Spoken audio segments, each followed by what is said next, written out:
ہمیں کام دیا گیا، اس امت کا امتیاز تھا اللہ کے راستے کی نقل و حرکت سے، اسلام کی بقا تھی صرف، میں صرف کا لفظ استعمال کر رہا ہوں، اسلام کی بقا صرف اس پر تھی کہ مسلمان دین کو لے کر حرکت میں رہے، ورنہ میں قسم کھا کر کہہ سکتا ہوں اور قسم کھا کر کہتا ہوں کہ اللہ کے راستے کی نقل و حرکت کے سوا اور دعوت الی اللہ کے سوا کوئی ذریعہ امت کو ارتداد سے بچانے اور اللہ کے فرائض پر لانے کا نہیں ہے۔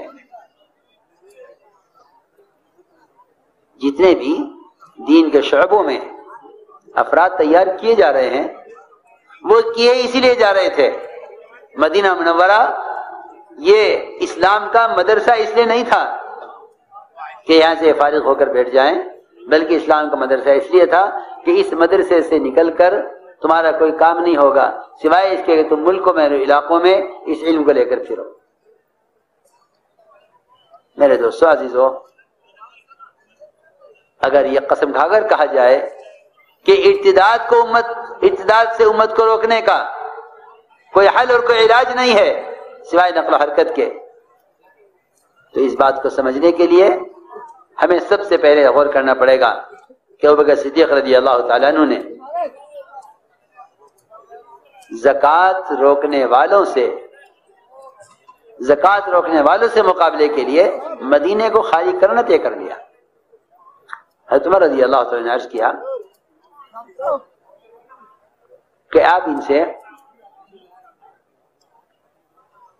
کلمے کو قبول کر لیں، نماز کو قبول کر لیں، زکوٰۃ کو چھوڑ دیں، کیونکہ حضرت عمر نے یاد دلایا حضرت ابوبکر صدیق رضی اللہ تعالیٰ عنہ کو کہ مومنین، آپ کو تو معلوم ہے کہ حضور اکرم صلی اللہ علیہ وسلم نے فرما دیا کہ جس نے کلمہ لا الہ الا اللہ پڑھ لیا ہے اس پر تلوار حرام ہو گئی، اور آپ مقابلہ کر رہے کلمہ اور نماز، کلمہ پڑھنے والوں سے، نماز پڑھنے والوں سے۔ حضرت عمر کا جواب یہ نہیں، حضرت ابوبکر کا جواب یہ نہیں تھا کہ ہاں عمر مجھے نہیں یاد رہا تھا، حضرت ابوبکر کا جواب یہ تھا کہ عمر تو بڑا بہادر بنتا تھا زمانے جاہلیت میں اور بزدل ہو گیا جہاں بہادری کا وقت آیا ہے۔ یہ عمر تو زکوٰۃ کی بات کر رہا ہے، اگر یہ انہوں نے رسی بھی روکی جو زکوٰۃ میں دی جاتی تھی تو میں رسی کے لیے بھی مدینے کو خالی کروں گا۔ ان کا نقصان ہو ابوبکر زندہ رہے، یہ نہیں ہو سکتا۔ ادھر کفر کھڑا ہو گیا، ادھر نفاق کھڑا ہو گیا۔ وہ یہ کہتے تھے کہ ہم زکوٰۃ دیا کرتے تھے حضور اکرم صلی اللہ علیہ وسلم کو، اب وہ دنیا سے چلے گئے ہیں، زکوٰۃ کس کو دیں ہم؟ کیونکہ امیر اور ذمہ دار کے ساتھ اگر ان فرائض کی ادائیگی کا، چاہے وہ دین کی محنت ہو یا وہ زکوٰۃ کا ادا کرنا ہو، اگر اس سے ان کا تعلق ختم ہو گیا ہے تو یہ ارتداد کے راستے پر پڑ گئے۔ فرمایا کہ نہیں، یہ نہیں ہوگا، میں زکوٰۃ کی رسی کے لیے بھی قتال کروں گا۔ اونٹوں کو زکوٰۃ میں ادا کریں، رسی نہ دیں، میں رسی کے لیے قتال کروں گا۔ عمر رضی اللہ عنہ نے عرض کیا، مومنین، آپ تنہا کیوں اس جماعت کی روانگی میں مصر ہیں؟ آپ مشورہ کریں سب سے۔ عجیب بات ہے، مشورہ کریں، مشورے سے کام کریں۔ جب ہماری رائے نہیں ہے اور شورا والوں کی بھی رائے نہیں ہے، شورا والوں کی بھی رائے نہیں ہے، ہماری بھی رائے نہیں ہے کہ اس وقت مدینے کی حفاظت کا اور اس وقت مدینہ منورہ کی میں رہنے والوں کی حفاظت کا مسئلہ ہے۔ حضرت بکر نے فرمایا نہیں، مدینے میں رہنے والوں کی حفاظت کوئی مسئلہ نہیں ہے، اس وقت دین کی حفاظت کا مسئلہ ہے۔ میں زکوٰۃ ادا کرنے والوں کے لیے مدینے کو خالی کروں گا۔ اگر مدینہ منورہ خالی ہو جائے مردوں سے، یہاں کی عورتوں کو آ کر کفار قتل کر دیں، ان کی لاشوں کو کوئی دفن کرنے والا نہ ہو، ان کی لاشیں کتے گلیوں میں کھینچے پھریں اور کوئی دفن کرنے والا مرد نہ ہو مدینے میں اس نقصان کو برداشت کر لوں گا، لیکن زکوٰۃ میں کے ادا کرنے میں، زکوٰۃ کے ادا کرنے سے انکار کریں، یہ نقصان برداشت نہیں کروں گا۔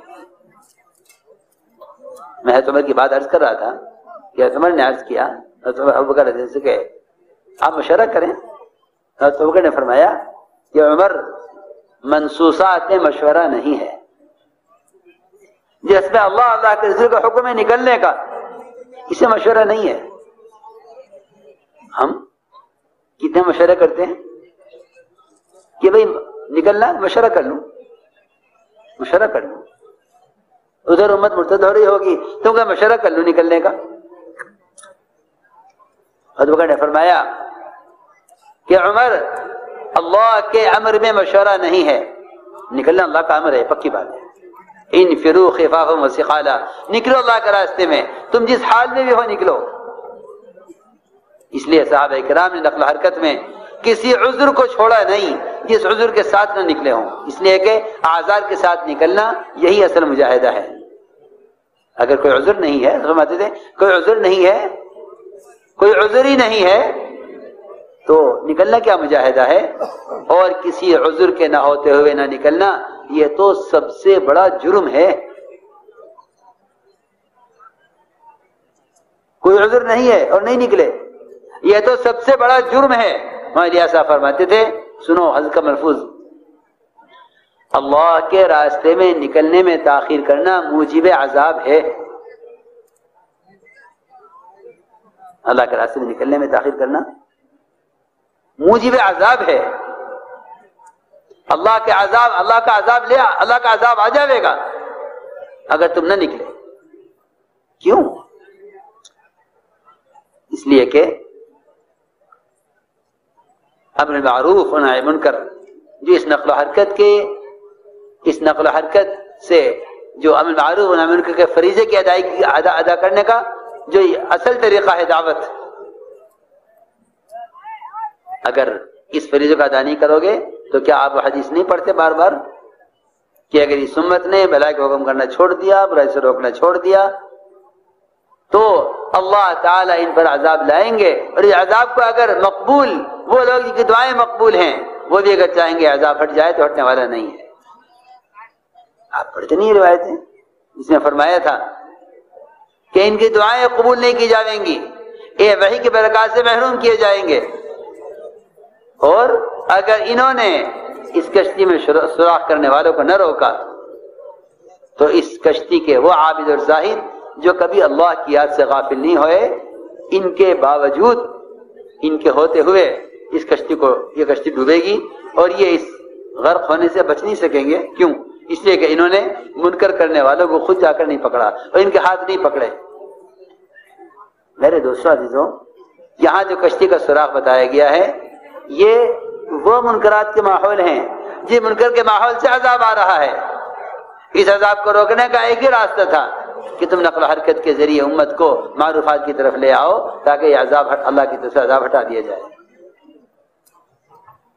تمہاری اساق ملفوظات کو توجہ سے پڑھنا اور سننا، میں آپ سب سے عرض کروں گا کہ اس کے ملفوظات پڑھا کرو تاکہ کام کی اہمیت اور اس کام کی عظیمت اور اس کام کے کرنے میں اللہ کے امر کی حقیقت ہمیں معلوم رہے کہ کیا اللہ کا امر ہے نکلنا۔